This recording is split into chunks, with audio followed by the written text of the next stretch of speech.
नमस्कार, न्यूज 18 राजस्थान पर आप सभी का स्वागत। मैं हूं आपके साथ हेमंत कुमार। चलिए खबरों की शुरुआत इस वक्त की बड़ी खबर के साथ। बारिश ने प्रदेश भर के लोगों की मुसीबत को बढ़ा दी है। खासतौर पर किसानों के लिए ये बारिश आफत के तौर पर सामने आई है। प्रदेश के कई इलाकों में भारी बारिश और जबरदस्त ओलावृष्टि की खबर है।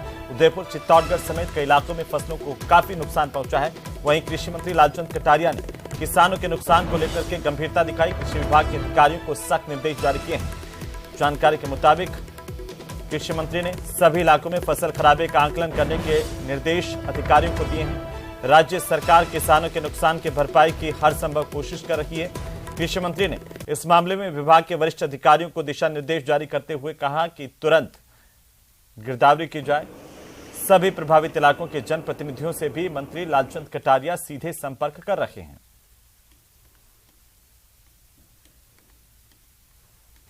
वैसे तो सर्दियों में बरसात को मावठ के रूप में जाना जाता है और ये मावठ फसलों के लिए अमृत के समान होती है, लेकिन इस बार प्रकृति की कुछ और ही जो रूप नजर आए हैं। राजस्थान के कई इलाकों में जबरदस्त ओलावृष्टि हुई है।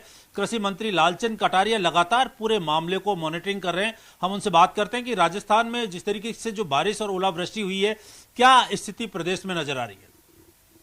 देखिए, ये बात सही है कि किसान इस बार का इंतजार कर रहे थे कि एक मावठ अच्छी सी हो जाए तो उनकी फसलों में और ताजगी आ जाए। और जो पानी की कमी हमेशा रहती है उसकी पूर्ति मावठ के रूप में होती है। और मावठ होना एक अपने आप में प्रकृति का तोहफा माना जाता है किसानों द्वारा। पर ये बहुत सालों बाद में देखा गया है कि एक तरफ जो खुशी थी सुबह और दोपहर में जिस प्रकार से ओलावृष्टि हुई उदयपुर संभाग में, और वहाँ की जो तस्वीरें आ रही है वो काफ़ी पीड़ादायक है। किसानों की फोटो भी आ रही खेतों से। मैं कह सकता हूँ कि ये प्रकृति की जो मार पड़ी है किसानों पे, हम सजग हैं। पूरे विभाग को दिशा निर्देश दिए गए हैं कि तुरंत विशेष गिरदावरी करवाई जाए। और जो बीमा कंपनियां हैं, हमारे कृषि पर्यवेक्षक हैं, राजस्व विभाग के अधिकारी हैं, उनको तुरंत दिशा निर्देश जारी किए गए हैं कि वो मौके पर जाके मौके स्थिति पर फसल के नुकसान का आकलन करें। बिल्कुल, लगातार आप मॉनिटरिंग कर रहे हैं इस पूरे मामले को लेकर के। कौन कौन से और विभाग होंगे जो इस सर्वे में कृषि विभाग के साथ साथ होंगे, चाहे वो राजस्व हो या बीमा कंपनियां हो, उनको किस तरीके के दिशा निर्देश दिए गए? दूसरा, जो तस्वीरें आई हैं वो किस तरीके से बयान कर रही हैं, वो अगर आप दर्शकों तक दिखाएं तो निश्चित तौर पर जो किसान हैं वो सतर्कता से जो बीमा कंपनी है उनको 72 घंटे के अंदर जो है निर्देश उनको एक अपनी जानकारी दे सके, किस तरीके से लाभ ले सके। देखिए, मेरे पास से कुछ तस्वीरें हैं जो मैं आपको दिखा सकता हूँ। ये तस्वीरें एक चित्तौड़ से ओलावृष्टि की, जिसमें आप देख सकते हैं कि किस तरह की पूरी चादर उस पर बिछी हुई है। दूसरी तस्वीर इसमें ही और है। ये तस्वीर है जिसमें बर्फ़ की बहुत मोटी चादर इसमें ये है। देखें आप किन किन क्षेत्रों से इस तरह की तस्वीर आई हैं, आप लगातार संपर्क में? मेरे पास ज़्यादातर उदयपुर संभाग, पाली, सिरोही, पर जो ओलावृष्टि की अभी तक जो जानकारी है वो उदयपुर, चित्तौड़, उनके आसपास जो राजसमंद की इलाका है।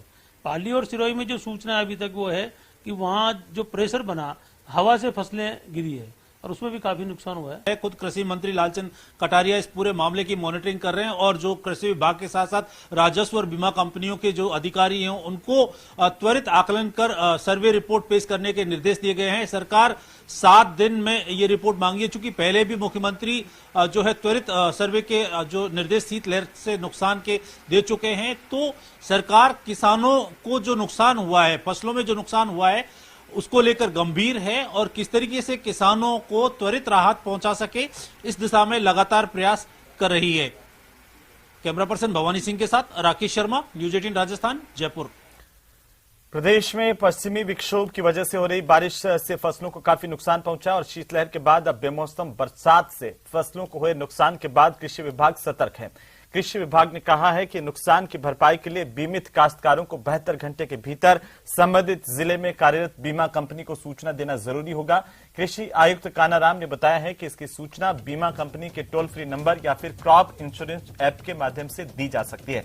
इसके अलावा प्रभावित बीमित किसान जिलों में कार्यरत बीमा कंपनी, कृषि कार्यालय अथवा संबंधित बैंक को भी हानि प्रपत्र भरकर सूचना दे सकते हैं।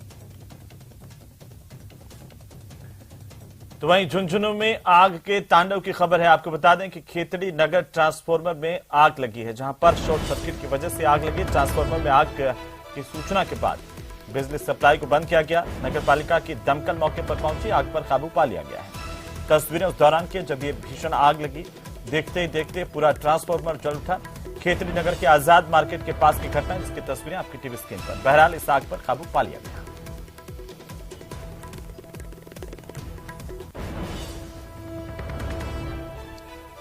तो चलिए आगे बढ़ेंगे। राजधानी जयपुर से बड़ी खबर। कांग्रेस में मंडल अध्यक्षों की नियुक्ति की गई है। 176 मंडल अध्यक्षों की नियुक्ति की लिस्ट जारी की गई है। पीसीसी चीफ गोविंद सिंह डोटासरा के अनुमोदन पर यह नियुक्तियां की गई है। कांग्रेस पार्टी के भीतर लगातार संगठनात्मक नियुक्तियों का दौर जारी है और इसी कड़ी में मंडल अध्यक्षों की नियुक्ति की गई है। 176 मंडल अध्यक्ष नियुक्त किए गए हैं, इसे लेकर लिस्ट जारी की गई। वहीं कांग्रेस विधायकों के इस्तीफे के मामले को लेकर के बड़ी अपडेट है। राजेंद्र राठौड़ की याचिका पर हाईकोर्ट में सोमवार को सुनवाई होगी, यानी कि कल हाईकोर्ट इस पूरे मामले पर सुनवाई करेगा। विधानसभा के सचिव से इससे पिछली तारीख पर रिकॉर्ड मांगा गया। कांग्रेस विधायकों के इस्तीफे से जुड़ा हुआ पूरा रिकॉर्ड कोर्ट ने तलब किया है।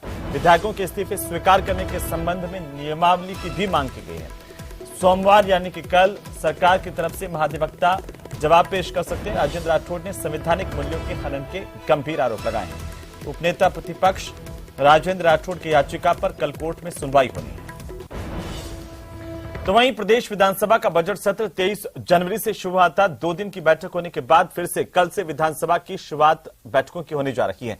प्रश्नकाल के साथ सोमवार से सदन की बैठक शुरू होगी, जिसमें जल संसाधन, चिकित्सा और स्वास्थ्य विभाग के अलावा जन स्वास्थ्य अभियांत्रिकी, सहकारिता, खाद्य नागरिक आपूर्ति, उद्योग, कृषि विभाग और ऊर्जा पशुपालन विभाग से संबंधित सवाल पूछे जाएंगे। तो वहीं सदन में राजस्व विभाग की कई अधिसूचनाएं सदन के पटल पर रखी जाएंगी। इसके अलावा वार्षिक प्रतिवेदन, लेखा जोखा सदन के पटल पर रखा जाएगा। राज्यपाल के अभिभाषण पर वाद विवाद भी जारी रहेगा। और इसके अलावा प्रदेश में हुई ओलावृष्टि के बाद विपक्ष लगातार सरकार पर मुआवजे को लेकर के हमलावर है। किसानों की फसल खराबे के मुआवजे पर सदन में विपक्ष इस मसले को उठा सकता है, सरकार से मांग कर सकता है कि गिरदावरी की रिपोर्ट जल्द से जल्द करवाई जाए और इसके साथ ही किसानों को खराबे का मुआवजा जल्द से जल्द दिया जाए। और इसी बीच जोधपुर से बड़ी खबर, जहां सेंट्रल जेल में कैदियों के बीच मारपीट होने की खबर है। जानकारी के मुताबिक सुभाष बिश्नोई नाम के कैदी को मारा गया, जिससे एक कैदी घायल हुआ है। इसे जोधपुर के महात्मा गांधी अस्पताल घायल हालत में लाया गया, जहां इसका इलाज किया गया। आतंकी मामले में विचाराधीन कैदियों ने यह पिटाई की है, यह आरोप है। पीड़ित कैदी ने जेल प्रशासन पर गंभीर आरोप लगाए हैं।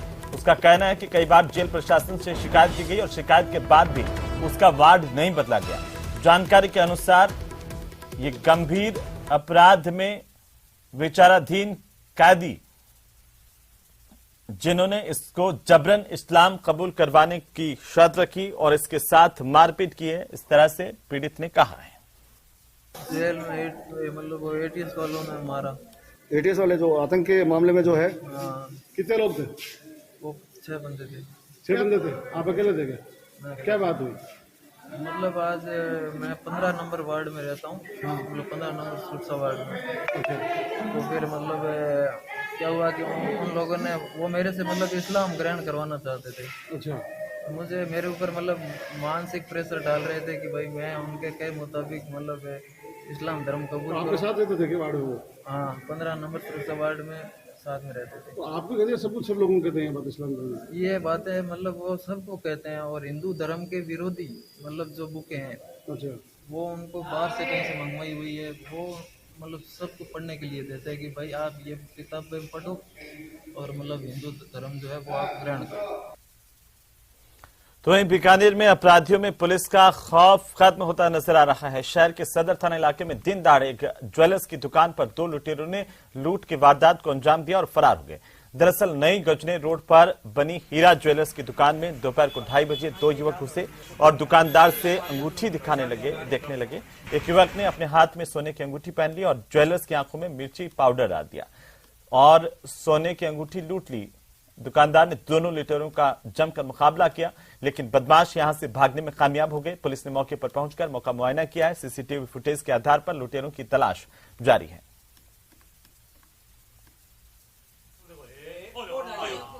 अभी दिखाओ वैसा अंगूठी दिखाओ।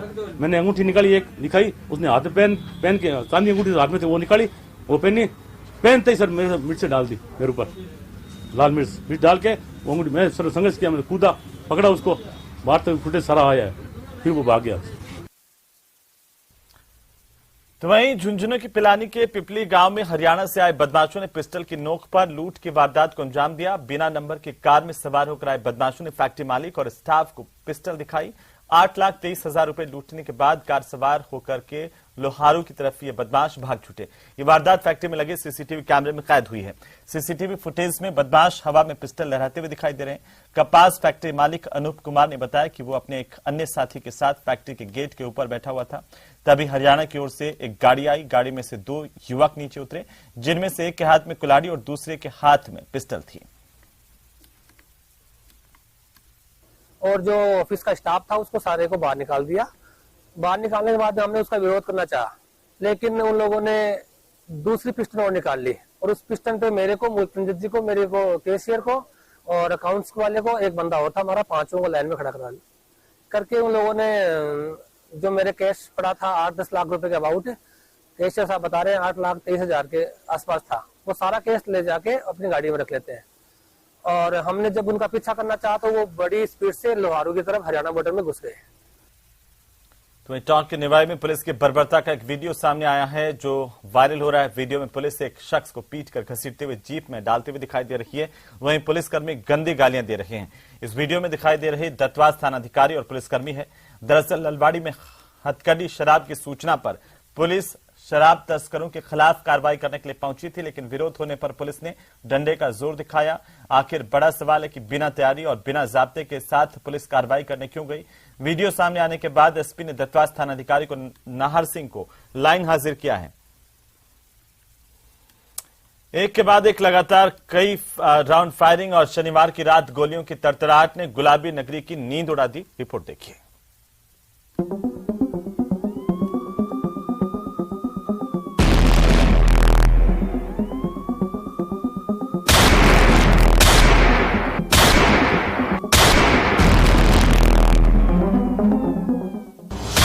गोलियों की तड़तड़ाहट थर्रा उठी राजधानी। रात को फायरिंग, सुबह फेसबुक पर चेतावनी। गैंग की पहुंच से कोई नहीं बच पाएगा। याद रहे एक दिन सबका नंबर आएगा।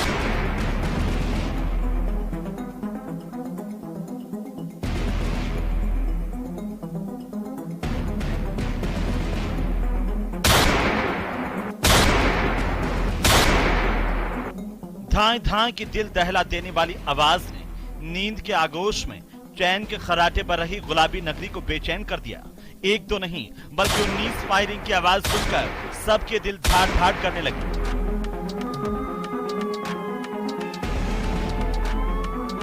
पुलिस के सायरन गूंजने लगे, शहर की नाकेबंदी की गई, लेकिन गोलियों की बौछार कर पिंक सिटी को कपा देने वाले फरार हो चुके थे। पुलिस हाथ पांव मार रही थी, लेकिन सांप तो निकल चुका था।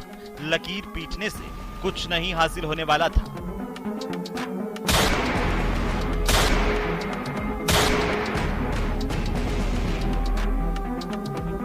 वारदात राजधानी के एक पॉश इलाके की है, जहां जवाहर नगर थाना इलाके का जी क्लब रोशनी से नहा रहा था। जिंदगी गुलजार थी, लोग जिंदगी के बेहतरीन लम्हे बिताने में मशगूल थे।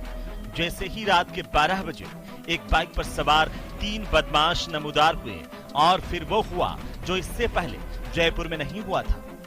तीनों ने हथियार निकाले और क्लब को टारगेट कर गोली की बौछार कर दी।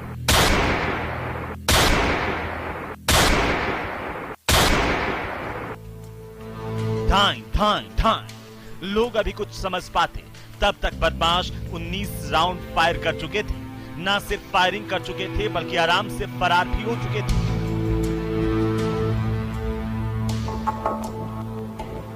जैसा कि हमेशा होता है, वारदात के बाद पुलिस मौके पर पहुंची। पूरे शहर में नाकाबंदी की गई, लेकिन अपराधी हाथ आने तो दूर सुराग तक नहीं लग पाया। हाँ, पुलिस के हाथ लगे 19 गोलियों के खोखे और एक धमकी भरा लेटर।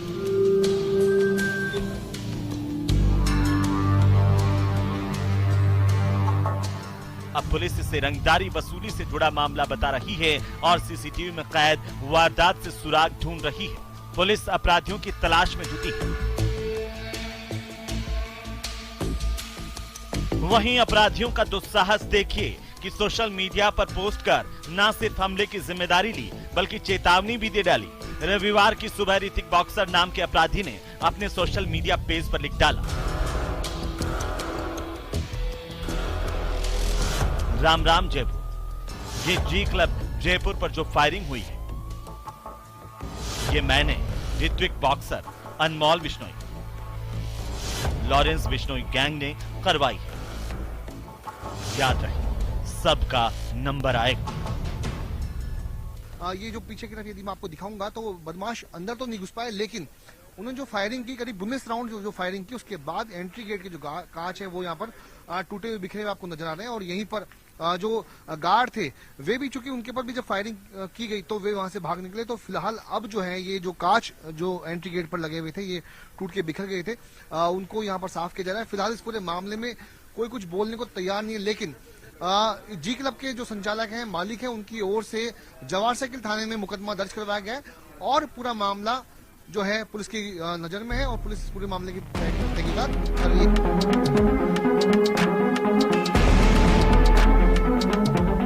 अब पुलिस ऋतिक के संभावित ठिकानों पर दबिश दे रही है।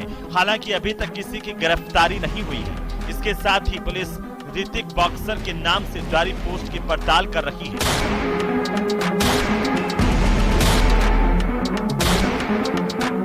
जानकारी के मुताबिक ऋतिक और अनमोल लॉरेंस गैंग से जुड़े हैं। पिछले कई महीने से प्रदेश के कई हिस्सों में गैंगवॉर की घटनाओं ने पुलिस की नाक में दम कर ही रखा था। अब बेखौफ बदमाशों ने गोलियों की बौछार कर राजधानी जयपुर के दिल में भी दहशत भर दी।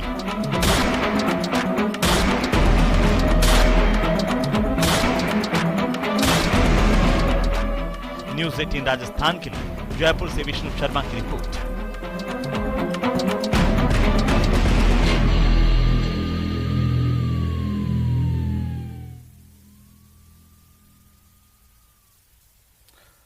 तो चलिए आगे बढ़ेंगे। कांग्रेस के राष्ट्रीय सचिव और बीज निगम के अध्यक्ष धीरज गुर्जर ने प्रधानमंत्री नरेंद्र मोदी की सभा को लेकर के जोरदार निशाना साधा। धीरज गुर्जर ने कहा कि मोदी ने कॉरिडोर की जगह पर खाली डोर दिया है।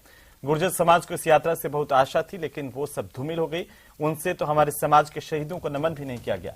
धीरज गुर्जर ने कहा कि प्रधानमंत्री की सभा से गुर्जर मतदाताओं पर कितना असर पड़ेगा ये आने वाले चुनाव में पता चलेगा। इसे लेकर के खास बातचीत की धीरज गुर्जर से हमारे संवाददाता राहुल कौशिक ने।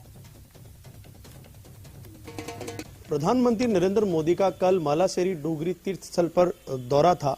भगवान देव नारायण के 1111वें अवतरण दिवस पर प्रधानमंत्री मोदी पहुंचे थे।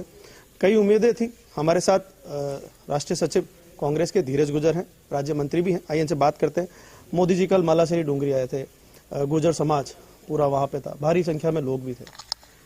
धर्म सभा के नाम पर राजनीति कर गए नरेंद्र मोदी और कॉरिडोर के नाम पर खाली डोर दे गए गुर्जर समाज को। मेरे समेत हिंदुस्तान के लाखों गुर्जर समाज के व्यक्तियों के मन में एक आशा थी कि देश का प्रधानमंत्री अगर आ रहा है और ऐसे पावन अवसर पर आ रहे हैं जब 1111वां अवतरण दिवस भगवान देव दरबार का है, देवनारायण का है, पवित्र भूमि मालासेरी पर आ रहे हैं, तो निश्चित रूप से गुर्जर समाज की जो बरसों पुरानी हमारी मांग थी कि हमारे आरक्षण को जो है उसको 9वीं अनुसूची के अंदर भारत सरकार डाल सकती है, उसको डाला जाए और गुर्जर रेजिमेंट बनाई जाए। ये दो मांगे ऐसी जिसे पूरा हिंदुस्तान का गुर्जर समाज चाहता था, पर नरेंद्र मोदी जी ने ना उनके ऊपर जुबान खोली, ना जो 72 भाई गुर्जर हमारे शहीद हुए थे उनकी शहादत के बारे में जुबान खोली, और ना हमारे समाज के जो कर्णधार इस देश के और दिशा देकर गए उनके बारे में कोई जुबान खोली। नरेंद्र मोदी जी ने इस धर्म सभा में राजनीति करी और राजनीति करके चले गए। कहीं ना कहीं देखे जाए भारी संख्या में वहाँ लोग भी पहुंचे थे। जैसा आपने कहा, जो शहीद हुए उनको नमन नहीं किया गया। आपके जो समाज के सूत्रधार कर्णधार भी रहे हैं, कर्नल बैसला साहब, उन तक को भी याद नहीं किया गया। और वहीं विजय बैसला थे, वो भी मंच पे नहीं थे। देखिए, दबे जुबान के अंदर बीजेपी के जो गुर्जर नेता हैं वो बेचारे कानाफूसी तो कर रहे हैं। वो कह रहे हैं कि हम लोग को किसी को मंच के ऊपर नहीं बिठाया, लेकिन उससे बड़ी बात है राजेश पायलट जी और कर्नल किरोड़ी बैसला जी, इन दोनों व्यक्तियों ने न केवल किसानों में बल्कि गुर्जर समाज के अंदर भी अलग जगही। और राजेश पायलट जी ने मांग करी थी गुर्जर रेजिमेंट की और कर्नल बैसला जी के नेतृत्व में मांग हुई थी आरक्षण की। और दोनों मांगों के बारे में गुर्जर समाज को विश्वास था कि हमारे नेताओं की और हमारे गुजरों की मांग को नरेंद्र मोदी जी मन से पूरा करेंगे, लेकिन ना उन्होंने 9वीं अनुसूची के ऊपर अपनी जुबान खोली, ना गुजर रेजिमेंट के बारे में कोई हमको यकीन दिलाया। इस बात से पूरे गुजर समाज के अंदर गहरा रोष है। धीरज जी, कहीं ना कहीं आप भी समाज को प्रतिनिधित्व करते हैं, गुजर समाज से आते हैं, क्या गुजर समाज भाजपा की तरफ मूव करेंगे? कल भी इनका यहाँ पर आना एक राजनीतिक रोटी सेकने का प्रयास था, लेकिन जो गुजर समाज के मन में आशा नहीं थी उसको पूरा न करने के बाद में मैं इतना कह सकता हूं कि 2023 के अंदर। तो अब खबर नागौर से, जहां मनरेगा भुगतान दिलाने की मांग को लेकर आमरण अनशन पर बैठे सरपंचों की तबीयत बिगड़ गई। सरपंचों की हालत बिगड़ने पर प्रशासन हरकत में आया और सरपंच संघ के जिला संरक्षक और 2 सरपंचों को तबीयत बिगड़ने पर जेएलएन अस्पताल के लिए रेफर किया गया। बताया जा रहा है कि सरपंचों को स्वास्थ्य से जुड़ी कई दिक्कतें हुई हैं। मुंडवा में 20 सरपंच अनशन पर बैठे हैं। दरअसल मुंडवा पंचायत समिति क्षेत्र के सभी 31 सरपंच धरने पर हैं। इनमें से 20 सरपंचों ने आमरण अनशन कर रखा है। उनका आरोप है कि ग्राम पंचायतों में मनरेगा का 2 साल से भुगतान बकाया है।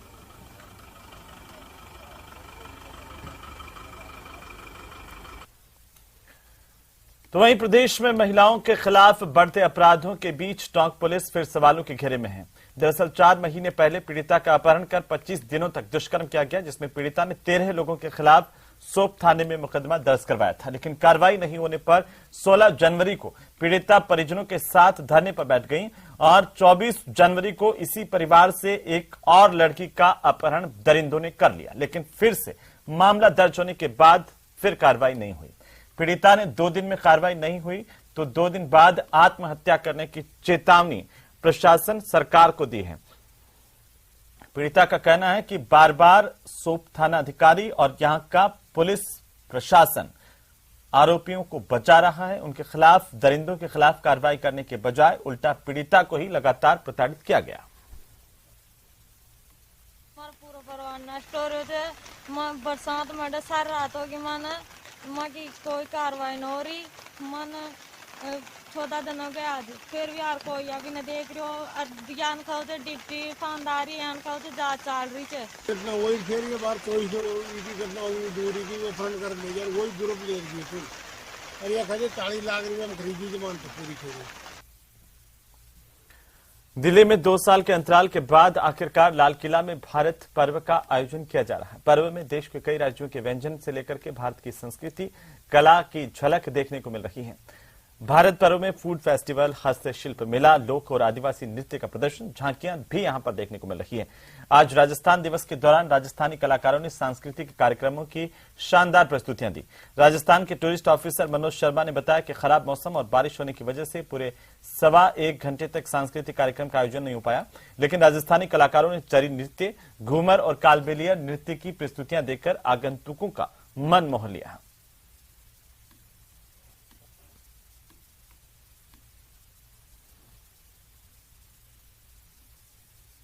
परफॉर्मेंस तो सारी हुई। आज 1 घंटा 10 मिनट का टाइम राजस्थान टूरिज्म को, राजस्थान गवर्नमेंट को जो है ना मिला था प्रोग्राम के लिए, और उसमें हमने 7 आइटम्स रखी थी, जिसमें चरी, घूमर, कालबेलिया, गैर डांस, बाड़मेर से, जोधपुर से लंगाज आए थे, कालबेलिया जो है सब तरह के हुए। लेकिन थोड़ा सा बारिश की वजह से उतना भव्य कार्यक्रम आज नहीं हो पाया, लेकिन इसके बावजूद सब किया कलाकारों ने। ऐसे के साथ ही इस बुलेटिन फिलहाल इतना ही। आप देखते रहिए न्यूज़ 18 राजस्थान।